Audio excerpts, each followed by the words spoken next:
How to create molten gold in Photoshop, and there's probably numerous ways of doing it, but so this is one way of using the lighting effects and gradients. So first thing to do, just go to the gradient tool, set the gradient tool. Now just go with, I'm just going with yellow and green there, that's the default gradient there, and I'm using one of the basic presets that come with Photoshop. So select reflected and difference mode, and just apply it just like that. That's the first preset you get with the defaults. Just apply it multiple times and you can create a whole range of different colourful schemes there. I'm just going to go with that one at this point.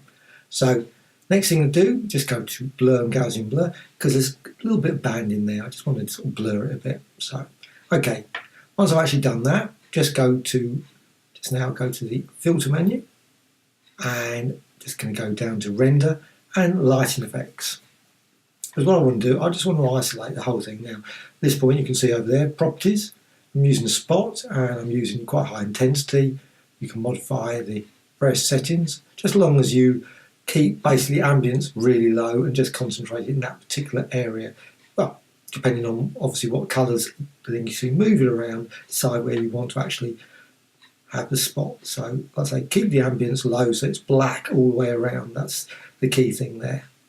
And I'm just going to add another, just going along there, spotlight as well, just add that there. I'm just going to quickly move it around, so you can just drag that down.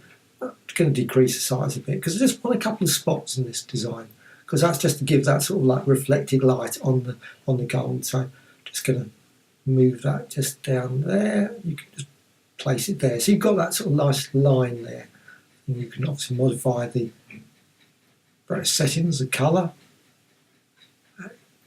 There again, the key thing, metallic, I'll push that up a bit. Obviously metallic doesn't particularly matter at this point. So I just drag that, and you can move it around to your heart's content, but I just basically want a couple of spotlights in that. So there.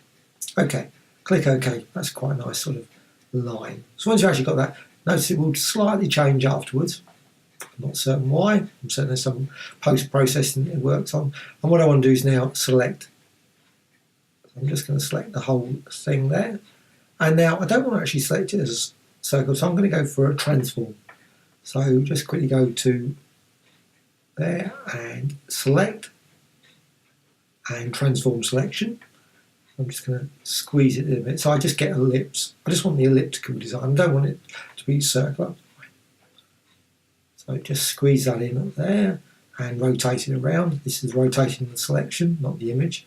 And then resize, just drag that out. And it obviously takes a little bit of practice to line it over, and you might not. Right.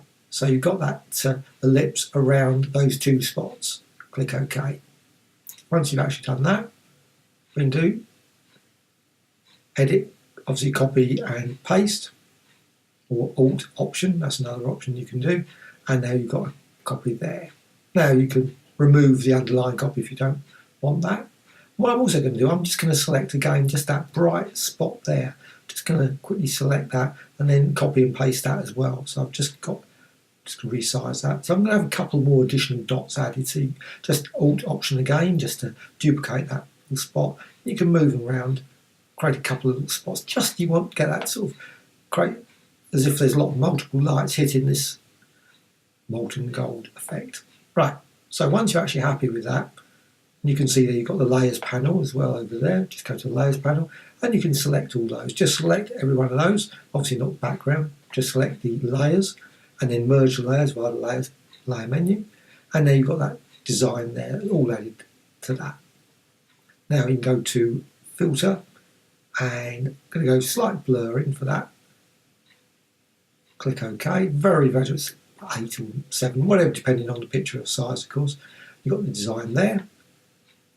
And then go to filter, filter and liquify.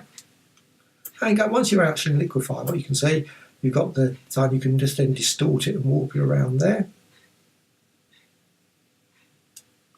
I can just pull it in different directions. Keep the size to whatever you want. I mean, obviously it depends on the size of the picture you're using. So what you want to do is drag that top bit up and sort of make ooze the lights a bit, so it's sort of smeary, sort of distorted slightly. You can just drag that down, again using the settings you can see there. But what you want is to sort of like the highlights, as if the lights are sort of on that curve at the bottom. You can see the sort of like gold already. It's sort of got that. That's the key thing. Just with the size, just using that forward warp, just click OK, and you've got the design there. The key thing is you want the multiple light, but you want it sort of oozing down as if it's dragged in that. Right. And now what you can do, just go to, you can move that around. You can Alt duplicate, again Alt Option to duplicate the path, and do that multiple times, change that around. And you can resize it, of course, rotate it, distort it down like that. It's there. Just drag that up a bit. And again, Alt Option, duplicate and rotate, and just do it multiple times. You basically want a lot of oozing gold in different ways, lights all coming from different directions, sort of scattering with that sort of, you can see again like see that curve at the end to give that sort of molten look.